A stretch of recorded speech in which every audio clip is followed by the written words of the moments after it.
Welcome to Samba Samba. Enjoy the video. You begin by confirming account integrity and app versions so your session can rely on supported cryptography. First, update Messenger and the device OS. Outdated clients break key exchanges. Once done, sign out of duplicate sessions and sign back into the correct accounts to force new keys.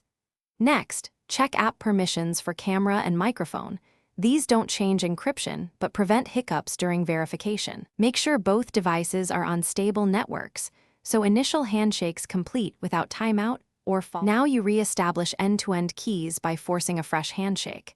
If simple update didn't help, sign out and back in or reinstall the app to trigger new key generation. Then perform device-to-device verification. Open the chat, select encryption or safety code, and either scan the code or read codes allowed to each other. This confirms key parity. Once verified, resend a small test message. Make sure disappear messages are disabled until you confirm messages are encrypted to avoid data loss. Finish by validating encryption and fixing any remaining issues. Send a short test message and a small file to confirm both content and metadata are protected. Check that safety codes still match after the exchange.